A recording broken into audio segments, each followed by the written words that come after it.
And for more, let's turn to Julian Epstein. He was the chief counsel to House Judiciary Democrats during the Clinton impeachment proceedings. Julian, thanks very much for being here. Good evening, Katie. How do you feel about the Democrats and how they're pushing through without getting the testimony from all the witnesses they might want? Well, I don't think they have any choice. I think one of the problems that we have is that there is no real good system of accountability with the executive if the executive wants to run the clock. In all previous administrations, they've abided by norms. They've never really argued this absolute immunity the way they argued in the McGahn case yesterday. And I think this administration, one of the problems is that so many people pointed out, is it keeps pushing the limits, testing the outer limits of, what should go down as acceptable in a democratic system. And if they want to run the clock, if they want to push those limits, they can run the clock. And I think the Democrats really don't need the testimony, although it would be helpful to have the testimony, particularly of the 3 or 4 very close, high-ranking administration officials. But right now, there's a very strong case that the Intel Committee presented. I think a compelling, almost an uncontestable case that this was a very ham-handed bribery scheme, the likes of which you would see in a kind of a banana republic. And it's hard unless you are a complete loyalist flunky to really argue that case at this point. And so what the Judiciary Committee will do, and we did this in 1998 next week, is the first thing they will do is they'll hold hearings that will explain why this bribery conduct is in fact impeachable. The difference is in 98, we held a hearing on November 9th of 1998. The administration, the White House, Clinton White House, was not invited to cross-examine witnesses. Now the Democrats are inviting the White House to cross-examine, so they're getting more procedural rights than the Clinton White House got. The other difference, of course, do you expect them to use that? Yeah, I think the White House will. I think the White House will try to go after it, and they'll try to throw up as much smoke as they possibly can.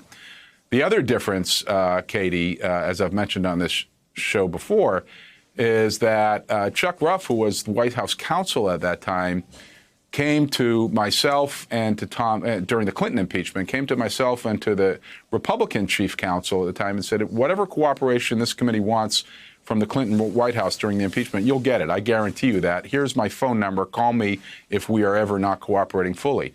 So the White House cooperated at every stage of the process in 1998, and all this White House is doing is obstructing. I think that's ultimately undermining their case. And again, it'd be nice to have McGahn. It'd be nice to have Bolton. It'd be nice to have Mulvaney. It'd be nice to have all these other witnesses. But I think the case now is just so overwhelming. The totality of the evidence is just so uncontestable that I'm not sure waiting 3 or 4 months really helps, is worth it. Let me ask a quick question. You say that this is unprecedented, that this case of executive privilege, of absolute immunity, has not been argued in the courts in this way, because ultimately, although there's been a lot of fist waving, White Houses have cooperated with Congress. Why does this White House not send Mulvaney, send Pompeo, send anybody that the Democrats ask for to testify, and then just have them not say anything? Why pull them back completely?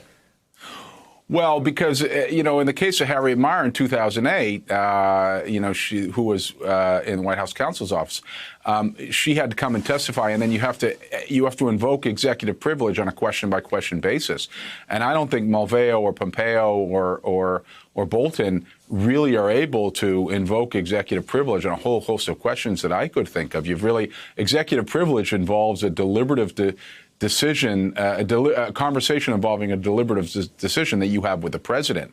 And there's so much additional evidence that they could not, that do not involve those perhaps direct conversations that are very, very telling that they could not invoke executive privilege on. So I think the reason the White House doesn't want to do it is because they don't have good answers.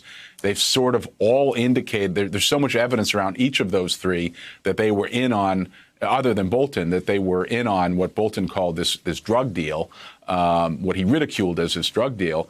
And I just think the White House realizes it's a lose-lose situation to send them up, so better to obstruct. What about this? If you were advising, if this goes to the Senate and you were advising the House manager for the trial in the Senate, would you advise the House manager to call someone like Bolton, to call Mulvaney, to try and test that, get John Roberts to rule on it? Do you think it's worth it, even though you might not know what they would say?